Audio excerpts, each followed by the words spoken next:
कि एक पीढ़ी की जो आदत है वो तीसरी पीढ़ी तक आते आते व्यवहार बन जाती है, उस विषय पर मैं आज कुछ बात कहने आया हूँ। क्योंकि यह जो विषय है यह अपने आप में बहुत कुछ कह देता है, और इस विषय की यदि हम बात करें तो यह एक ऐसा विषय है जिस विषय को यदि हम देखने लगे तो हमारी सारी समस्याओं की जड़ जो है इसी विषय के अंदर निहित है। इसी विषय में सारी की सारी परेशानियों की जड़ जो है वो आ जाती है।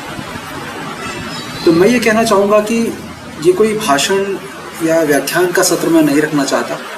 मैं चाहता हूँ कि जो भी मैं इसमें बात कहूँ वो इस प्रकार से कहूँ कि हम आपस में बातचीत कर रहे हैं, भले ये लाइव हो, एक तरफा है, लेकिन आप लोग जो है इसमें कमेंट वगैरह बहुत ज़्यादा देने के बजाय जो है इस बात को थोड़ा ध्यान से सुने तो ज़्यादा बढ़िया रहेगा, ज़्यादा मुझे अच्छा लगेगा। क्योंकि यह विषय जो है ये ऐसा नहीं है कि ये मैंने अपनी तरफ से इस विषय को ढूंढ कर निकाला है। इसकी जो मुझे प्रेरणा मिली, उसकी जो पूरी रूपरेखा और जो पूरा आधारभूत ढांचा है, जो वो ढांचा राजीव दीक्षित जी के कारण मेरे जीवन में आया। लेकिन उस ढांचे को ऊपर जो इमारत खड़ी करने का जो काम हुआ, उसके ऊपर जो पूरा भवन का निर्माण हुआ, जो मेरी विचारधारा के रूपी भवन का निर्माण हुआ, वो श्री रविंद्र शर्मा जी के कारण हुआ, जो जिनका अभी तो देहांत हो गया है, लेकिन हम उन्हें गुरुजी कहते थे और वो आदिलाबाद तेलंगाना में रहते थे। 4 वर्ष तक उनके सानिध्य में हम रहे और जब भी अवसर मिला उनके व्याख्यानों को, और व्याख्यान तो नहीं कह सकते क्योंकि वो भी व्याख्यान देने में विश्वास नहीं रखते थे, लेकिन उन्होंने हमेशा बिना माइक के जितने लोगों से बात हो जाए उतने ही लोगों से बात करने की हमेशा इच्छा जाहिर की और उतने ही लोगों से बात की। कभी कभार माइक का इस्तेमाल भले ही कर दिया गया हुआ आयोजकों की तरफ से, परंतु IIT से लेकर और गांव देहात तक में जाकर उनकी बातों को जो है वो इतने सहज रूप से कहते थे कि ज्ञान आने के बाद यदि हमें सहजता नहीं आई है तो ज्ञान किसी काम का नहीं है। तो ज्ञान आने के बाद हमारे अंदर सहजता आ ही जानी चाहिए, इस बात का हमेशा हमें ध्यान रखना है। तो ये हमें धीरे धीरे पता चलने लगा, क्योंकि उससे पहले क्या हुआ था कि जिस थोड़ा बहुत हमें राजीव भाई के कारण जो नॉलेज आई, उस नॉलेज के कारण हमें लगता था कि सब लोग जो है वो थोड़ा सा उनको नॉलेज कम है। लेकिन धीरे धीरे हमें ये पता लगा कि असहज भाव लेकर जीने से अच्छा है, बेहतर है कि हम लोग सहजता के साथ जो इस देश का अंतिम व्यक्ति है उस तक भी अपनी बात पहुंचाने का हम प्रयास करें। और वो तभी हो पाएगा जब हम लोग उनकी तरह जो है सोच पाएँ, उनकी तरह रह पाएँ, उनकी तरह की जीवन शैली हो, उनकी तरह का हमारा व्यवहार हो, उनकी तरह का हमारा पहनावा हो और उनकी तरह की बातचीत हो। हम एक अलग दुनिया के या शहर के जो हैं बाबू लोग बनकर जो है अगर अपने देश को जानने निकलेंगे तो एक टूरिस्ट की तरह घूम कर ही रह जाएंगे। वो टूरिस्ट की तरह घूम कर रहने वाली जो बात है वो उन्होंने हमेशा कहा कि तुम लोग देश में घूमते तो हो लेकिन टूरिस्ट की तरह घूमते हो। अपने ही देश में टूरिस्ट की तरह घूमना जो है वो बहुत ही दुखदायी है, बहुत ही दुर्भाग्यपूर्ण है। कहना चाहूँगा आप सबको कि जो ज्ञान है हमारा, वो चाहे राजीव भाई के मार्फत मिला हो या किसी और के मार्फत मिला हो, यदि लेकिन ज्ञान हमारा जो है वो हमें असहज बनाता है। क्योंकि इसके पीछे बड़ी अच्छी एक कहानी है कि एक बार किसी जगह पर कुछ बहुत ही ज्ञानी लोग जो हैं, जो वेद अध्ययन किए हुए और बहुत सारे तरह तरह के उन्होंने ज्ञान की बातें बताई, और ज्ञान की बातें बताने के बाद उन्होंने जो ये रात में सोने की जब बारी आई तो वो कुछ लोगों को जगह नहीं मिली, तो वो जाकर किसी भी कमरे में चादर डालकर सो गए। तो एक व्यक्ति ने सोचा कि ये जो लोग इतने ज्ञानी लोग हैं, ये इतने सहज भाव से ज़मीन पर इनको नींद आ गई है, यदि इसकी जगह कोई साइंटिस्ट हम बुलाते, कोई प्रोफेसर बुलाते, तो वो तो अभी तक अगर उनको सोने के लिए ठीक से जगह नहीं मिली है तो वो तो इतना हंगामा मचा देते कि हमारे लिए व्यवस्था भी ठीक से नहीं की है। तो ये बात है सहजता की। तो जो विषय है आज का वो जो है कि एक पीढ़ी की जो गलत आदत है वो तीसरी पीढ़ी तक व्यवहार बन जाती है। यदि मैं इसको थोड़ा सा अगर विस्तार से समझाने का प्रयास करूं तो इसका एक उदाहरण मैं देना चाहूँगा कि हमारे देश में जो हमारे गांव थे हज़ारों सालों से, यदि आप ये देखेंगे कि हमारे आज की जो परेशानी है, यदि हम गांव जाते हैं तो गांव में पहले जैसी एकता हमको नहीं दिखती। गांव में हमें पहले जैसा सौहार्द नहीं दिखता, भाईचारा नहीं दिखता। लोग छोटी छोटी परेशानियों को लेकर पुलिस स्टेशन पहुंच जाते हैं। अपने आपस में एक भाई भी अपना परेशानी या झगड़ा सुलझाने की जो है हिम्मत क्या क्षमता नहीं रखता। हिम्मत रखते हैं लेकिन क्षमता नहीं रखते। क्योंकि उन लोगों के अंदर विवेक इतना कम हो गया है, चाहे गांव के हैं, शहर का तो बिल्कुल मैं बात ही नहीं करना चाहता, परंतु गांव भी जो 1980 तक भी मैं कहता हूँ बहुत कुछ हमारे देश में बचा हुआ था गांव में। ये पूरी व्यवस्था जो है वो गांव की व्यवस्था है, जिसमें गांव हज़ारों लाखों वर्षों से हमारे देश में टिके रहे। और वो जिस व्यवस्था पर टिके रहे उसमें एक ही बात हमेशा ध्यान रखी गई, वो ये थी कि कुछ भी गाँव में नया इंट्रोड्यूस करने से पहले, कुछ भी गाँव में नया लागू करने से पहले उसका मानस उस व्यवस्था के लागू होने के कारण या उस चीज़ के लागू होने के कारण, या जो भी हम कारीगर का या कोई मानस या कोई इंस्ट्रूमेंट या कोई विचार या कोई नई परंपरा कुछ भी लेकर आ रहे हैं, उसके कारण हमारे देश के लोगों का मानस क्या बनने वाला है, या हमारे गांव के लोगों का क्या मानस बनेगा कुछ पीढ़ियों बाद,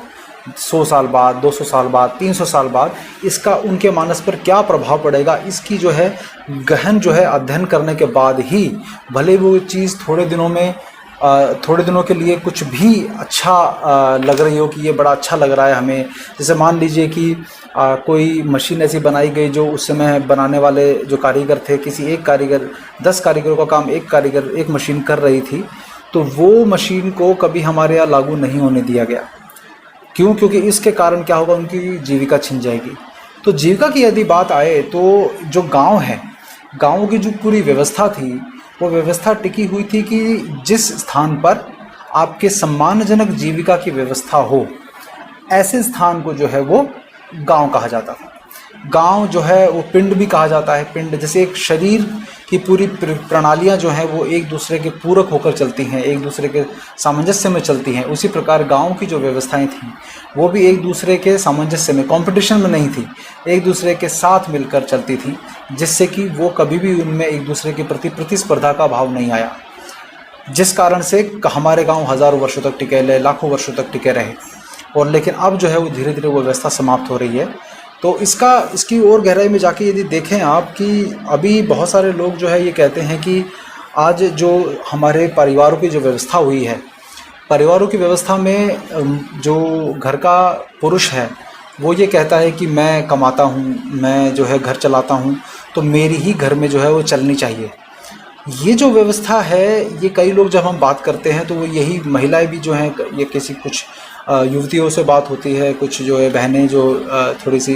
20, 22, 25 साल की बहनें हैं, उनसे बात होती है, तो वो यही कहती हैं कि यदि घर में पुरुष कमाता है तो ऐसा क्यों ना हो कि जो है हम कमाएं और पुरुष जो है वो खाना बनाए। ऐसा क्यों नहीं हो सकता, हम ही क्यों रसोई में पिसते रहें। तो ये छोटा सा एक बात यदि देखें आपको, तो ये मानस जो है, ये गलत मानस जो आ गया हमारे यहाँ पर, तो ये पहली पीढ़ी में जो हुआ था वो क्या था कि जब पहली पीढ़ी में पहली बार किसी ने नौकरी की होगी, तो यदि आप देखने लगें कि नौकरी करने के लिए बाहर जाने की जो व्यवस्था है वो अंग्रेज़ों के समय से ज़्यादा शुरू हुई। बाहर जाना मतलब कि सुबह जाना और शाम को वापस आना, यात्रा बिज़नेस वगैरह करने के लिए बाहर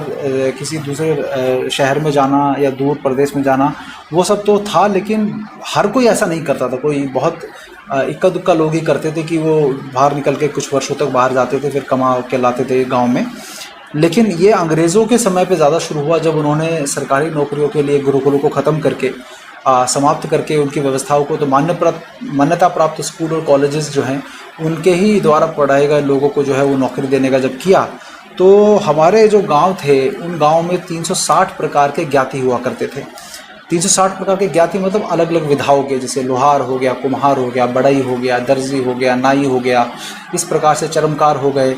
इस प्रकार से हर विधा के जो कारीगर थे वो कारीगर हुआ करते थे, और उन कारीगरों का जो है ज्ञान था उसके बेस पर उनको ज्ञाति कहा जाता था। जो धीरे धीरे ज्ञाति शब्द, जैसे संस्कृत में ज्ञ को ज भी बोलते हैं, यज्ञ को यज्ञ बोलते हैं, ज्ञान को ज्ञान बोलते हैं, तो ये ज्ञाति जो था ये भी जाति शब्द बोलना जाने लगा। तो जाति बिगड़ते बिगड़ते अपभ्रंश होते होते इस शब्द का जो है वो जाति शब्द हो गया।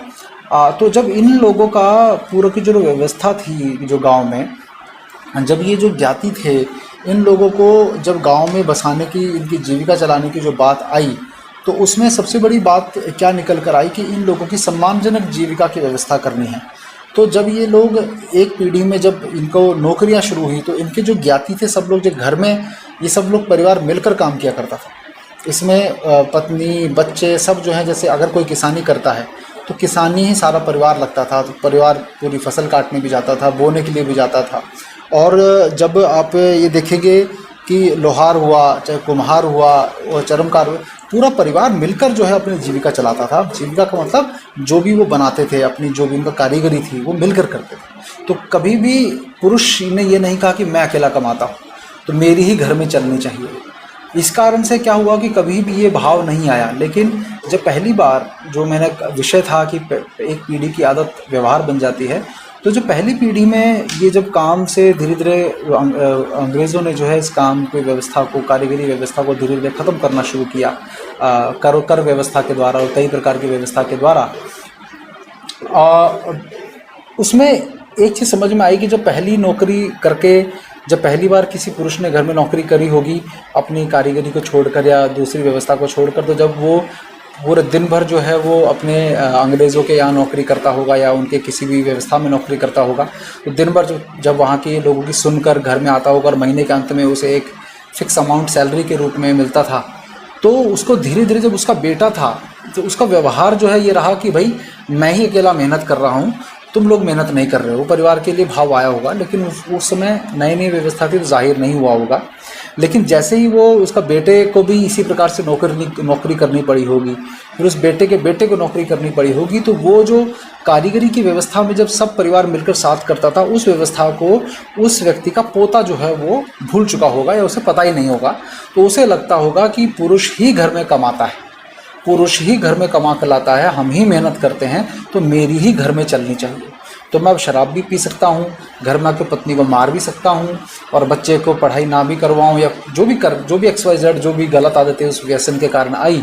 उस आदतों के आते आते क्या हुआ, धीरे धीरे ये व्यवहार बन गया कि घर में व्यक्ति जब कमा कर ला रहा है तो उसको लगता है कि मुझे ही सब कुछ करने का हक है। तो ये व्यवस्था जो बिगड़ी, ये जो मानस बिगड़ा, तो किस प्रकार का मानस किस व्यवस्था के कारण आएगा, ये जो है ये व्यवस्था को धीरे धीरे अंग्रेज़ों ने तोड़ना शुरू किया, जो आज पूरे जो व्यवस्था जो है वो बदल चुकी है। इस कारण से कि आज लोग पढ़ते भी हैं तो नौकरी करने के लिए ही पढ़ते हैं, नौकर बनने के लिए ही पढ़ते हैं। तो इसीलिए ये जो उसका जड़ है वो है कि जो एक पीढ़ी का, जो पहली पीढ़ी का व्यवहार गलत आदत हुई नौकरी करने की या शराब पीने की, उस पीढ़ी को यहाँ पर तीसरी पीढ़ी तक आते आते व्यवहार बन गए। तो इस प्रकार से मानस हमारा कैसे बदले, मानस हमारा कैसे सुधर के रहे, ना बदले, उसके लिए जो व्यवस्था सारी बनाई गई। तो इसके लिए हमारे यहाँ पर जैसे ज्ञाति थे, अब उनके जीविका यदि चलाने की व्यवस्था करनी है, सम्मानजनक जीविका की व्यवस्था करनी है, तो उस व्यवस्था को करने के लिए भी क्या किया जाएगा कि आपको सामान खरीदना पड़ेगा।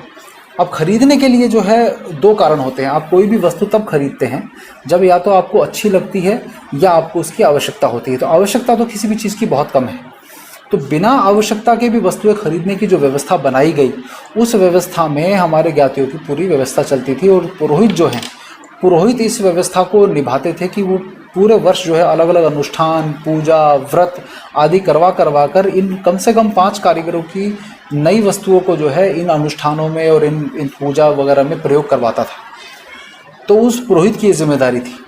तो ये पूरी व्यवस्था जो है इस प्रकार से चलती थी। जैसे होली के बाद जो है मिट्टी के बर्तन बदल देने हैं, छठ पूजा के बाद बांस के सारे बर्तन बदल देने हैं, और मूर्तिकार की जो मूर्तियां बनाता है उसकी जो है विसर्जन करना है, उससे जो है मूर्ति का काम चलता था। ऐसे त्यौहार बनाए जाते थे जिसमें पत्थर मार मार कर दूसरे के छत की खपरेल तोड़ दी जाती थी, तो उससे जो है उनका खपरेल बनाने वालों का काम चलता था। तो आज के परिप्रेक्ष्य में यदि आप देखेंगे तो मेरी जो बातें हैं, जो मैं ये बातें बता रहा हूँ, ये बातें हो सकता है कि आपको आज के लिए इसका कोई संबंध ना लगे, लेकिन हमें एक चीज़ हमेशा ध्यान रखनी पड़ेगी कि हम लोग कभी भी ये ना माने कि हमारे जो पहले की व्यवस्थाएं थी वो बहुत ख़राब थी और आज जो हम व्यवस्थाएं उसकी जगह लेकर आ रहे हैं वो उससे बहुत अच्छी थी। तो हमारे मन में कम से कम पुरानी व्यवस्थाओं के प्रति जो है वो सम्मान रहे, पुरानी व्यवस्थाओं के प्रति हमारे मन में जो है एक वो भान, एक हमारे अंदर इतनी तरह उधर बुद्धि रहे कि हम लोग उसको गलत ना बोलें कि हमारे पूर्वज जो हैं वो बहुत गलत व्यवस्थाओं में रहे, बड़ी ही मजबूरी वाली बैलगाड़ी में चले, दीपक की रोशनी में रहे, घर में टॉयलेट भी नहीं बनाया, तो बड़े ही जब जो है गए गुजरे गंवार थे। इस भावना से हमको निकलकर जो है आगे का मार्ग प्रशस्त हमें करना है। लेकिन जब तक हम अपनी जड़ों को गाली निकालते रहेंगे, जब तक हम अपनी जड़ों को बुरा भला कहते रहेंगे कि हमारी ये जड़ जिनके कारण हम आज सबसे ऊंचे पत्ते के रूप में आज स्थापित यदि अपने आप को मान रहे हैं कि सबसे ऊंचा, उस वृक्ष का जो सबसे ऊंचा पत्ता है वो यदि ये कहने लगे कि ये जो नीचे जड़ है, ये जड़ जो है मिट्टी में रहती है, गंदी है, इसको इतना भी भान नहीं है कि ये जो ज़मीन में पड़ी रहती है, ज़मीन में घुसी रहती है, इसको भी मेरी तरह जो है वो ऊपर आसमान में आना चाहिए। तो वो पत्ता यदि ये बोलने लगेगा तो अपनी जड़ों के साथ वो अपना संपर्क जैसे ही तोड़ेगा, वो सोचेगा कि मैं जो है इस व्यवस्था से जुड़ा नहीं रहना चाहता, मैं स्वतंत्र होना चाहता हूँ, मैं बहुत ऊंचा पहुँच गया हूँ। तो जैसे ही वो अपने आप को वहाँ से अलग होगा तो वो सूख कर नीचे ही गिरेगा। यही हमारी व्यवस्था के साथ हो रहा है कि जो संचार जाति वाली व्यवस्था है, संचार जाति वाली व्यवस्था जिसमें यदि उदाहरण मैं दूँ कि जैसे तेज़ गति का जल और तेज़ गति की जो वायु है वो हमेशा विनाश करती है, विकास नहीं करती। इसीलिए कोई भी चंचल स्वभाव का समाज जो है वो कभी विकास नहीं कर सकता, वो विनाश ही करेगा। इस कारण से हमेशा ध्यान रखिए कि हमें आज जो हमारी जो पूरी व्यवस्था है शहरों की, गाँवों की, वो ऐसी व्यवस्था पे चल रही है जो तेज़ गति से चलने का प्रयास कर रही है, जिसको लगता है कि हम बहुत तेज़ी से आगे बढ़ जाएं। तो हमेशा ध्यान रखिएगा कि ये तेज़ गति की जो जीवन हमारा है इसके कारण हमारा विनाश ही होने वाला है। तो कुछ लोगों ने ये प्रश्न मुझसे पूछा था बहुत दिन पहले कि वीरेंद्र भाई ऐसा हमारे देश में क्या था, क्या मजबूरी थी कि हम लोगों ने कभी बैलगाड़ियों पर ही चले,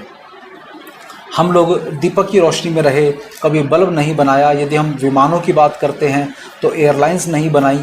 ये इस प्रकार के प्रश्न जब मैं यंगस्टर्स के बीच में जाता हूँ, युवाओं के बीच में जाता हूँ, तो वो लोग पूछते हैं। तो हमने जब इसका अध्ययन करना शुरू किया तो हमें ये पता चला कि हमारे पूर्वजों ने अपना जो जीवन है वो अपने प्रकृति के साथ सामंजस्य बनाकर हमेशा रखा उस व्यवस्था का, जिसके कारण क्या हुआ कि उन्होंने कभी भी इस प्रकृति का वो जो संतुलन है या इस प्रकृति में जो पंच महाभूत है, उन पंच महाभूतों पे किसी भी प्रकार का ऋण ना चढ़े या उन पंच महाभूतों में किसी प्रकार का दूषित वो ना कर पाएँ, ना करें उसको, इसके हिसाब से उन्होंने अपना जीवन जिया। क्योंकि यदि मान के चले कि आज जैसा जीवन, यदि हम ये सोचते हैं कि हमारे पूर्वजों ने आज जैसा जीवन क्यों नहीं जिया, आज जैसा जीवन का अर्थ है कि पंखे क्यों नहीं बनाए, लाइट क्यों नहीं बनाई, या जैसे हमने आज गाड़ियों में, फ्लाइट में ट्रैवल करते हैं, जल्दी जल्दी कहीं भी चले जाते हैं। तो मैं ये कहता हूँ कि यदि ऐसा जीवन उन्होंने नहीं जिया तो इसका मतलब ये नहीं है कि वो पिछड़े हुए थे। ये हमेशा ध्यान रखिएगा, ये पिछड़े हुए के कारण उनका ऐसा जीवन नहीं था, उन्होंने बाय चॉइस ऐसा जीवन जिया। भले उनको इसका साइंटिफिक या वैज्ञानिक आधार ना पता हो, लेकिन उन्होंने इस जीवन को जानबूझकर ये जिया कि जिससे कि आप और हम आज शुद्ध वायु, शुद्ध जल, इन सब का जो है वो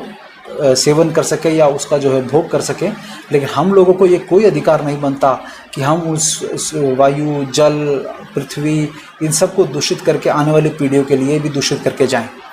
हमें भी वैसा ही जीवन जीना चाहिए था, लेकिन कहीं ना कहीं इस आधुनिकता की आंधी ने, इस आधुनिकता रूपी प्रलय ने ऐसा बुरा हाल किया है कि जिसमें हमारी आज तो शायद हम फिर भी बेहतर जीवन जी रहे हैं, लेकिन हमारे आने वाली पीढ़ी के लिए जीवन अंधकार में है।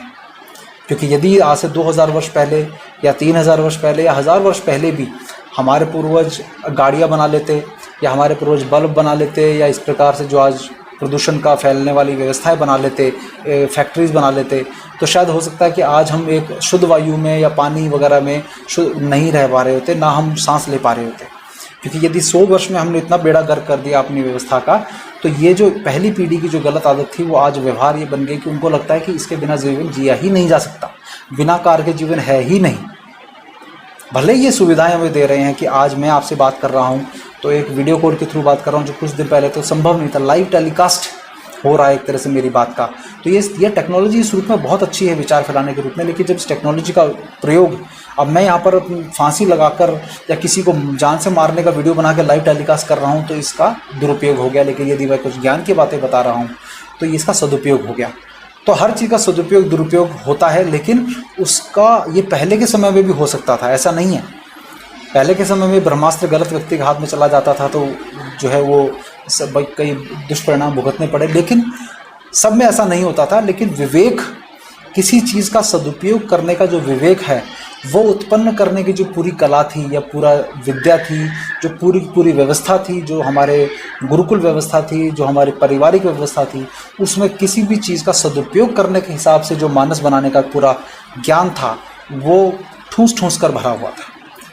लेकिन आज वो हम सभी उस विवेक से रिक्त हैं।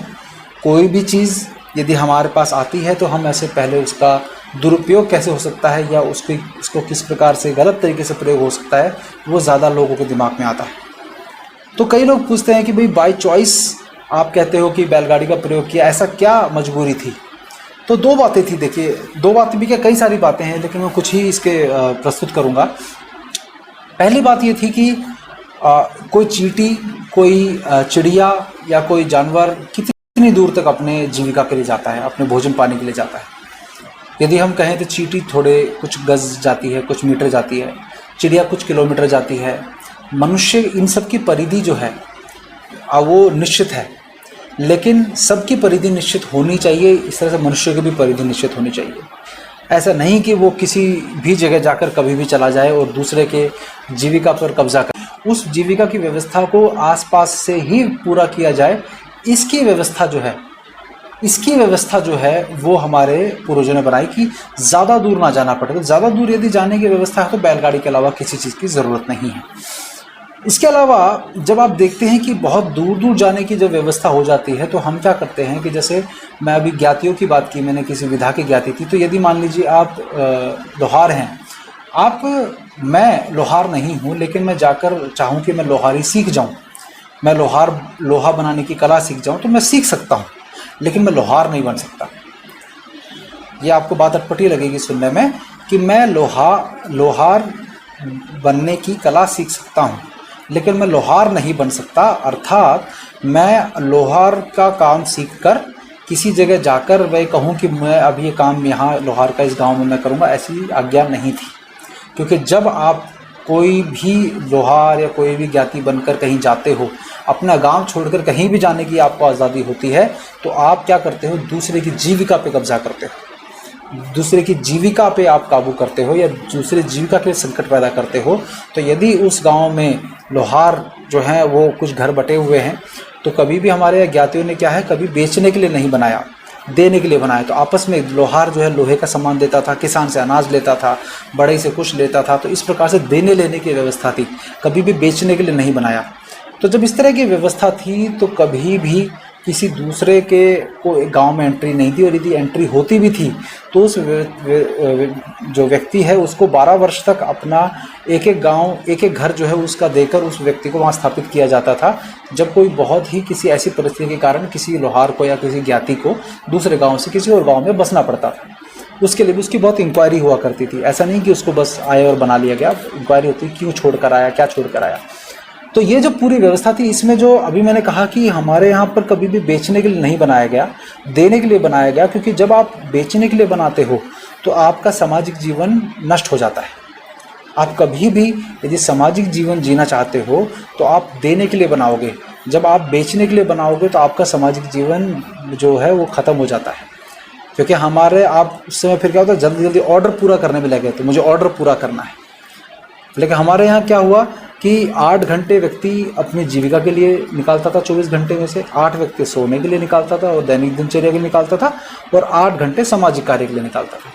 ये बिल्कुल बटा हुआ था, गधे की तरह काम नहीं करता था कि दिन भर काम करते रहे, दिन भर जो है वो लगे रहे काम में, ना सोने की फुर्सत, ना नींद भी खराब कर रहे हैं, अपना बीमारी भी कर रहे हैं, बस कि ऑर्डर पूरे करने हैं। ऐसी व्यवस्था नहीं बनाई गई, क्योंकि उनको अच्छे से पता था कि जैसे ही ये इस प्रकार की व्यवस्था आएगी, सामाजिकता ख़त्म होगी, और सामाजिकता ख़त्म होगी तो धीरे धीरे आने वाली जो पीढ़ियों में ये व्यवहार बन जाएगा कि इस तरह से काम के लिए ही जीना मरना हो जाएगा और सामाजिकता ख़त्म हो जाएगी। क्योंकि यदि आप देखें तो हमारे यहाँ पर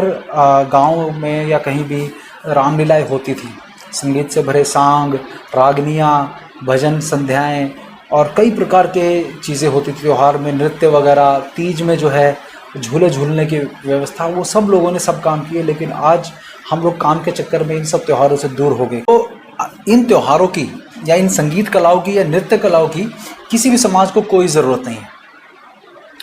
किसी भी समाज को कोई ज़रूरत नहीं। यदि ये कलाएं, नृत्य कलाएं ये चित्रकला, ये सब ना हो तो कोई भी समाज जीवित रह सकता है, बहुत आराम से जीवित रह सकता है। लेकिन समाज जीवित रहेगा लेकिन उस समाज में जीवन नहीं होगा। सौंदर्य दृष्टि जो है किसी भी समाज में होना बहुत ज़रूरी है, उसके लिए ये सब कलाएँ होती थी। तो इन सब चीज़ों को ख़त्म करने का बहुत एक जो शुरुआत की गई, यदि मैं उदाहरण दूँ, जैसे हैंडपंप का जो है उदाहरण देता हूँ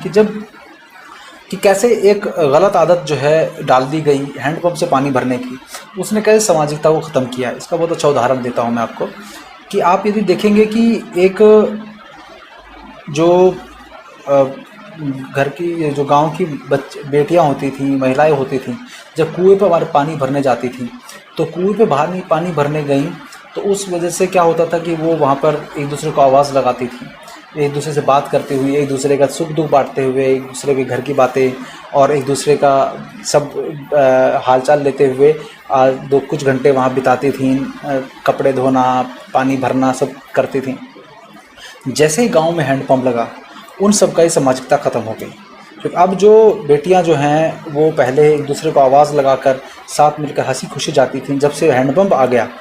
और कुएं में पानी ख़त्म हो गया, तब से क्या हो रहा है कि वही बेटियां जो हैं वो ये प्रतीक्षा रखती है कि मैं दूसरे को बताए बिना पहले पानी भर लूँ, क्योंकि नलके पे लाइन लगानी पड़ेगी। तो लाइन ना लगानी पड़े इसके लिए वो बिना किसी को बताए उस जगह नल हैंडपंप से पानी भरने के चक्कर में अपना मानस उसका बदल गया कि अब सामाजिकता ख़त्म हो गई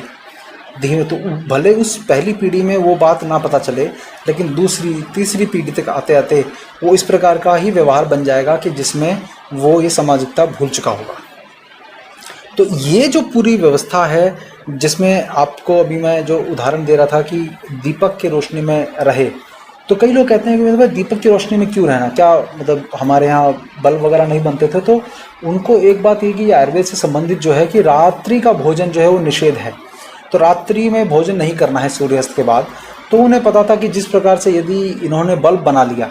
इन्होंने रात्रि में भी खूब प्रकाश की व्यवस्था कर ली दीपक के अलावा, और जैसे बल्ब वगैरह हमारे यहाँ हैं, तो इस प्रकाश के कारण क्या होगा, इनका दिनचर्या बदल जाएगी।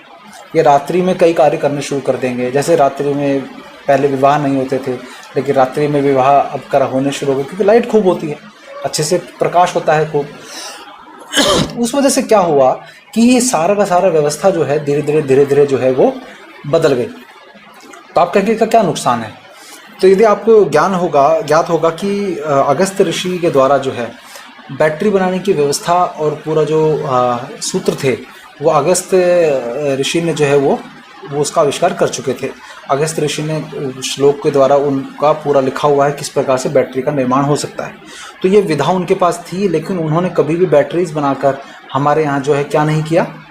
कभी भी हमारे यहाँ बल्ब वगैरह बनाकर या उस लाइट का या उस बैटरी के जो करंट का जो है प्रयोग जो है वो अपनी दिनचर्या में नहीं किया। इवन राजाओं तक को भी ये व्यवस्था नहीं थी कि वो क्या हो,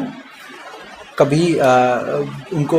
रोशनी के लिए जो है वो बल्ब वगैरह की व्यवस्था कर दी जाए कि चलिए राजा को कर। क्यों, उन्हें पता है कि राजा के पास जो व्यवस्था है कि धीरे धीरे वो प्रजा तक भी पहुंचेगी, और प्रजा तक पहुंचते पहुंचते कुछ पीढ़ियों बाद जो है ये इनकी दिनचर्या पूरी बिगड़ जाने वाली है। तो ये पूरी दिनचर्या ना बिगड़े, उस पूरी दिनचर्या को बिगड़ने से बचने के लिए जो है उन्होंने इस पूरी व्यवस्था को क्या किया, उन्होंने कभी जनमानस में लाने ही नहीं दिया, जनमानस में उस व्यवस्था को आने ही नहीं दिया कि जनमानस के लिए लाइट वगैरह ये सब नहीं है। उस ज्ञान को उन्होंने वहीं तक रखा और जनरल पब्लिक के लिए अवेलेबल नहीं करवाया, जनरल के किसी के लिए भी अवेलेबल नहीं करवाया। तो ये हमारे पूर्वजों के अंदर जो है ये इतना बड़ा ज्ञान था कि ये हम करेंगे तो इससे क्या होने वाला है, उन्हें अच्छे से पता था, इसलिए उन चीज़ों को लागू नहीं होने दिया। अभाव में ही जीवन जिया, अभाव कहिए चाहे उसका साइंटिफिक कहे, क्योंकि हम लोग आज जो है, पहले के लोग क्या थे, उन्होंने पूरा का पूरा जो दिनचर्या थी वो साइंटिफिकली जी, वैज्ञानिक रूप से जी, शास्त्रों के अनुसार जी, वेदों के अनुसार जी। भले उनको उसका ज्ञान ना हो, लेकिन उन्होंने पूरा वैज्ञानिक तरीके से जीवन जिया। लेकिन कभी भी उन्होंने ये नहीं कहा कि हम वैज्ञानिक युग में जीते हैं। लेकिन ये दुर्भाग्य है हमारा कि हम आज खूब हर कदम पे हर दिन जो है ये कह रहे बड़ा साइंस का युग है, बड़ा साइंस का युग है, लेकिन हमारी दिनचर्या यदि हम देखें, बाकी सब तो छोड़िए, हमारी दिनचर्या, हमारी सोच पूरी तरह से अवैज्ञानिक है। तो इस व्यवस्था को हम बहुत लंबे दिनों तक नहीं चला पाएंगे, क्योंकि ये अब ये व्यक्ति के केंद्रित हो गई। तो इसमें यदि आप देखें कि विमान हमारे यहाँ बन गया था, शिवकर बापूराव तलपदे, मैं अगर रामायण के समय के विमान की ना भी बात करूं तो हमारे यहाँ भारद्वाज ऋषि के ग्रंथ में जो है विमान बना के की कला जो मौजूद थी, उस कला को कई वर्षों, हज़ारों वर्षों से हमारे पास थी, लेकिन हमने कभी भी एयरलाइंस डेवलप नहीं की। और इस कारण से जिसकी उन्हें पता था कि एयरलाइंस डेवलप हो जाएगी तो क्या होने वाला है, प्रदूषण तो होगा, आकाश तत्व खराब होगा, दूषित होगा, लेकिन लोगों की दिनचर्या बदलेगी, जीवन बदलेगा, उसका मानस में बहुत प्रभाव पड़ेगा। इसलिए उन्होंने उस व्यवस्था को कभी भी बड़ा नहीं होने दिया। उस ज्ञान को केवल ऐसे कार्यों के लिए रखा जो मानव कल्याण के लिए हों। वो जनरल यूज़ के लिए मन किया तो चलो आज शाम को, आज चेन्नई हो आए, सुबह चेन्नई पहुंच गए, शाम को दिल्ली पहुंच गए, ये नहीं करना। इस तरह से उन्होंने जीवन नहीं जिया। तो ये हमारे यहाँ के लोगों की वैज्ञानिकता भरा जीवन था, जो उन्होंने पहली पीढ़ी में ही आदत नहीं बनने दी, जिससे कि वो आगे चल के व्यवहार ना बन जाए। तो पहली पीढ़ी में ही नहीं आने दिया। तो इस व्यवस्था को यदि देखोगे तो सुबह सुबह मल त्याग करने की व्यवस्था भी बड़ी सुंदर इस विषय पे आती है कि उन्होंने, कई लोग मुझे बोलते हैं कि वीरेंद्र भाई, हमारे यहाँ के लोग जो हैं वो सुबह मल त्याग के लिए जाते थे तो बाहर जाते थे तो उनके पास लोटा हुआ करता, किसी कांसे का लोटा होता था, पीतल का भी लोटा हुआ करता था। तो आप लोटा देखकर बता सकते थे कि ये किस जाति का व्यक्ति है, क्या कौन सा कारीगर है। तो लोटा देख के पता लग जाता था। तो कहते हैं कि वीरेंद्र भाई, गूदा द्वार धोने के लिए, मल करने के लिए, मल त्याग करने के लिए, उसके लिए भी लोटे का प्रयोग क्यों ज़रूरी, कि लोटे का प्रयोग करते थे। मतलब इतना वेस्टेज कि आज लोगों को जिन लोटों में पानी पीने को नहीं मिलता, उस प्रकार के उन धातुओं के बने लोटे से वो लोग मल त्याग करने के लिए जाते थे। तो ये तो कोई समझदारी वाली बात नहीं है। तो मैंने उनको ये कहा कि इस बात को यदि सकारात्मक रूप से देखोगे आप, इसका नकारात्मक पहलू तो आपने, क्योंकि आजकल हर किसी का दिमाग उल्टा चलता है ना, वो कभी सोच तो सकता नहीं कि इस अच्छे के लिए क्या होगा। तो मैं कहता हूँ कि जिस समाज में मल त्याग करने के लिए भी बहुत ही अमूल्य धातु की चीज़ों का प्रयोग किया जाए, तो वो समाज कितना उन्नत रहा होगा, कितना समृद्ध रहा होगा। तो उन्होंने बोला कि मैं समझा नहीं। मैं कहते देखो समझो, हमारे गूदा द्वार जो है मूलाधार चक्र का जो है वो पॉइंट है। मूलाधार चक्र पे किस धातु में रखा हुआ पानी हमारे गूदा द्वार पर लगेगा जब हम मल त्याग करने के बाद अपने आप को स्वच्छ करेंगे, तो गूदा द्वार पे किस धातु का पानी लगेगा, उस तक को भी गहराई से, सूक्ष्मता के साथ उन्होंने अपने जीवन में उसको ढाला हुआ था। तो यदि आप कांसा, पीतल, ऐसी धातुओं का को लेकर में रखा हुआ पानी से गूदा द्वार धोते हैं, तो उसका प्रभाव आपके मूलाधार चक्र पे पड़ता है, आपके स्वास्थ्य पे पड़ता है। तो इतना गहन और सूक्ष्म चिंतन जो है वो हमारे समाज में ही हुआ। लेकिन आज क्या हो रहा है, वही गांव के लोग, मैंने देखा है बियर की बोतलों में, पानी की, प्लास्टिक की बोतलों में रखा हुआ जो पानी है उसको लेकर जाते हैं और उसी से गूदा द्वार धोते हैं। तो क्या होने वाला है, बीमारियां बढ़ती हैं, चेतना की कमी होती है, विवेक की कमी होती है। तो वो समाज जो है इतना उन्नत था, इतना समृद्ध था। लेकिन हम लोग क्या करते हैं, हम लोग कुछ फिल्मों को देखकर उनके प्रभाव में आकर ये मानने लगते हैं कि फिल्मों में यदि दिखाया गया है कि हमारे घरों में टॉयलेट नहीं हुआ करते थे तो हमारे पूर्वज जो हैं वो गंवार थे, या हमारे पूर्वजों को ज्ञान नहीं था। मैं कहता हूँ कि आप लोग यदि चिंतन करें, देखें कि जो हमारे पूर्वजों ने इतने बड़े बड़े मंदिर, इतने बड़े बड़े किले, राजस्थान में देखिए पहाड़ों पे इतने बड़े बड़े किले बनाए गए हैं, पूरे देश में इतने बड़े बड़े मंदिर, किले बनाए गए हैं। यदि ये सब किले और मंदिर बनाने की कला हमारे पास थी, तो क्या आपको लगता है कि हमारे देश में हमें घर में टॉयलेट बनाने की कला नहीं सीख सकते थे? टॉयलेट बना के इनकी कला हमारे घर में नहीं थी क्या? वो चाहते तो बना सकते थे, कोई बड़ी बात नहीं थी उनके लिए। लेकिन उन्होंने स्वास्थ्य की दृष्टि से, कि उन्हें पता है कि यदि घर में मल का त्याग किया जाएगा तो घर के स्वास्थ्य के लिए और घर के वातावरण के लिए वो खराब है, वो गलत है, नकारात्मक ऊर्जा का संचार उसमें से होता है, दूषित वायु का संचार उसमें से होता है जो हमारे फेफड़ों में जाएगी। तो उसके लिए मल त्याग करने का स्थान गांव से दूर ऐसे स्थान पर निर्धारित किया गया जहां से वायु वापस गांव में ना आती हो। जब कोई गांव बसता था तो कई मानक होते थे जिन मानकों पर खरा उतरने के बाद ही वहां गांव कहीं बसाया जाता था, और उस गांव में किस दिशा में वायु चलती है, किस दिशा पे वायु का प्रवाह रहता है, उसके अनुसार मल त्याग करने की जो स्थान था वो निर्धारित होता था। और ये मल त्याग जब खुले में होता था तो उसके वजह से जो आज दिखाते हैं कि कई सीरियल्स में कि या फिर ऐड दिखाते हैं कि मक्खियाँ आ जाएंगे, 1-2 किलोमीटर दूर हुआ करता था, वहाँ से मक्खियाँ नहीं आती, इतनी दूर से मक्खियाँ नहीं आती थी। लेकिन मैं ये नहीं कह रहा हूँ कि आज भी हमें बाहर करना चाहिए, लेकिन ये स्वच्छ भारत अभियान टाइप के जो अभियान चलते हैं जिसमें गाँव में मैंने देखा है 500 रुपये का जुर्माना, 1100 रुपये का जुर्माना खुले में शौच करते हुए पाए जाने पर, आज की व्यवस्था के हिसाब से वो ठीक लग सकता है। लेकिन हमारे बच्चों को ये नहीं बोलना है, ये नहीं कहलवाना है कि हमारे जो पूर्वज थे उनको, वो तो गंवार थे, उनको तो घर में टॉयलेट भी बनाना नहीं आता था। तो इस बात का हमेशा ध्यान रखिए। उनको ये कहना है कि हमारे स्वास्थ्य की दृष्टि से आज समाज यदि बिगड़ गया है, जिसमें बच्चे जो है वो दुनिया भर की गलत चीज़ें देखकर उनके मन में ऐसा हो गया है, जो लोगों के मन में कि हमारी माँ बेटियाँ सुरक्षित नहीं रहीं, तो वो समाज का ही दोष है। वो जो मोबाइल फ़ोन रूपी राक्षस हमें पकड़ा दिया गया है, जिसका हमें प्रयोग करने का विवेक नहीं पता कि उसको सही दिशा में कैसे प्रयोग करना है, तो जब वो राक्षस हमारे पास आ गया तो उसके कारण हमारी बेटियाँ और माएँ बहनें सुरक्षित नहीं रह गई, तो हमें घर में टॉयलेट बनाने पड़ रहे हैं।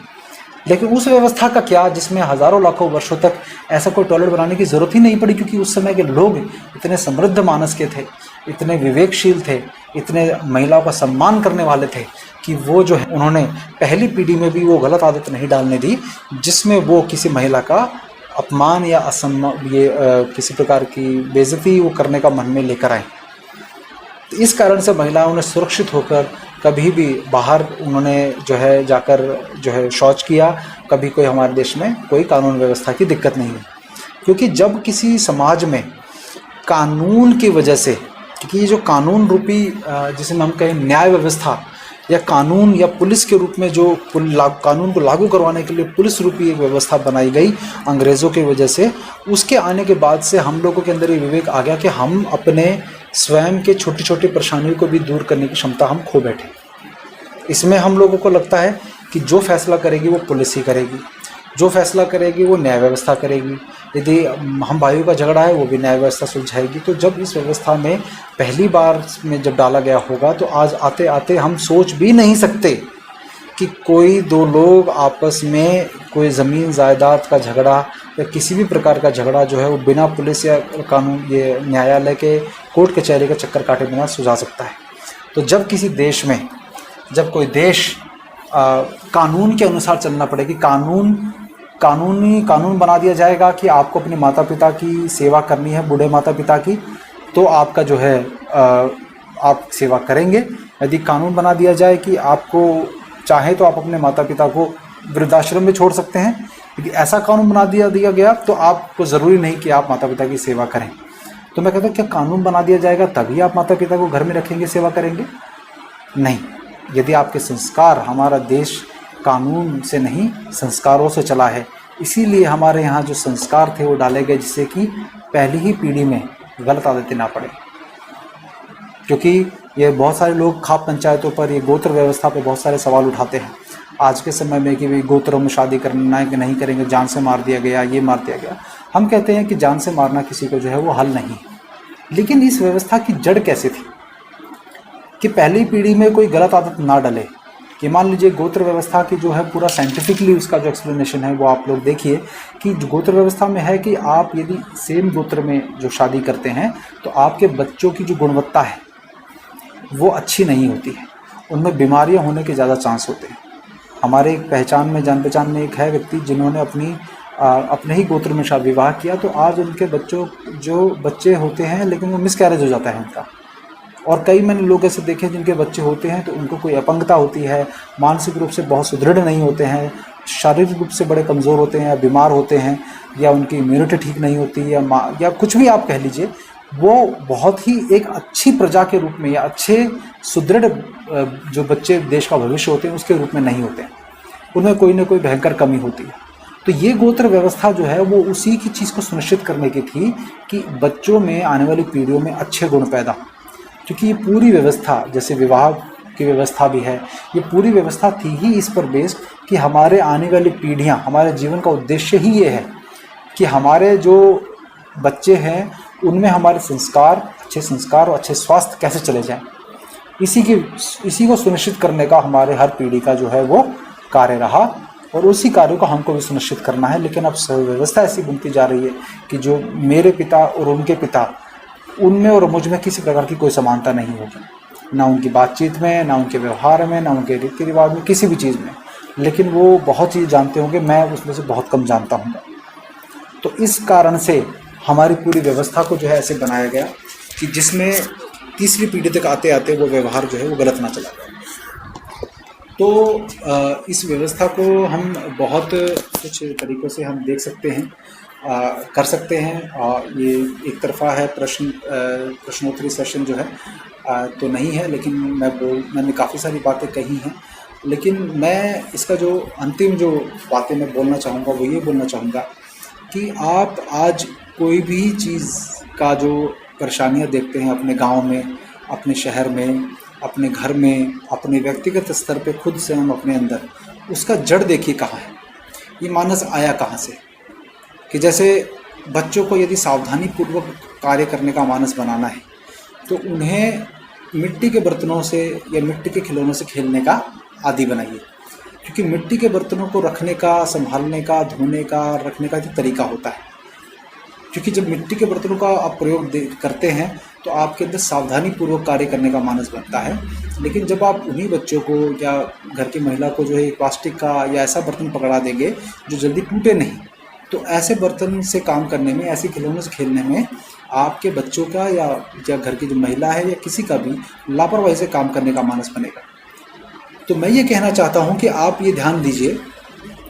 कि आप यदि इस बात का ध्यान रखेंगे कि आपके बच्चे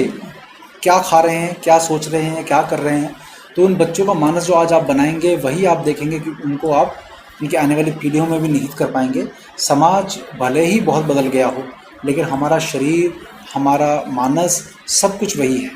हाँ, आज भी हमने भले ही विकास के रूप में हमने विमान बना लिए, मॉल बना लिए, अंतरिक्ष में हम चले गए, हमने बहुत सारी वैज्ञानिक उन्नतियाँ प्राप्त कर ली हैं, लेकिन अंदर से अभी भी मान लीजिए किसी की प्रेमिका उसको छोड़कर जाती है, तो आज भी वो व्यक्ति जो है अंदर से उसी दुख को महसूस करता है जो हज़ारों सालों पहले कोई अपनी प्रेमिका के वियोग में करता। आज भी माता पिता अपने पुत्र या पुत्री के वियोग में या अपने बच्चों से उतना ही प्रेम करते जितना हज़ारों साल पहले कोई माता पिता करते होंगे। उस चीज़ में कोई बदलाव नहीं आया। तो मतलब कहने का यह है कि जो हमारे अंदर की भावना है, मूल भावनाएं हैं, वो वही की वही हैं, उनमें कोई बदलाव नहीं आया। उनको व्यक्त करने का तरीका बदल गया हो, लेकिन मूल भावनाएं वही हैं। तो उनको एक दिशा देने का जब तक आप प्रयत्न नहीं करेंगे, तब तक आप देखिएगा कि आपका जीवन जो है वो बहुत सकारात्मक नहीं होने वाला है। तो उसके लिए आपको जो है संतों का सानिध्य करना हो, उनको अच्छे लोग जो उनको गुरु के रूप में आप उनसे ज्ञान प्राप्त करें। और मैं चाहूँगा कि जो मैंने बातें बताई हैं उन बातों को जानने के लिए आप रविंद्र शर्मा गुरु जी जो हैं, श्री रविंद्र शर्मा जी हैं, उनका यूट्यूब चैनल भी है, हमने बनाया है। उसमें आप जाकर उनको देख सकते हैं और उनकी बातों को सुन सकते हैं। उन्होंने जो बहुत गहन गूढ़ बातें की हैं, हम तो किसी योग्य नहीं है, लेकिन फिर भी उनके ज्ञान को दुनिया भर में, देश भर में जाकर हम बोलने का प्रयास करते हैं, जिससे लोगों का मानस सुधरा रहे। और इसी प्रयास में हमने अपना पूरा जीवन लगाया हुआ है। तो इसी के तहत राजीव दीक्षित जी भी उनसे ज्ञान लिया करते थे, रविंद्र शर्मा जी से। तो ये जो ज्ञान है मूलतः उन्हीं का है, क्योंकि हमारे समाज की जो डिज़ाइनिंग है वो हुई इस तरह से थी कि डिज़ाइनिंग में ही पूरा विज्ञान छुपा था। तो इसी के साथ मैं अपनी वाणी को विराम देता हूँ। आप सबने बहुत ध्यान से सुना, इसके लिए बहुत बहुत धन्यवाद। नमस्कार, वंदे मातरम।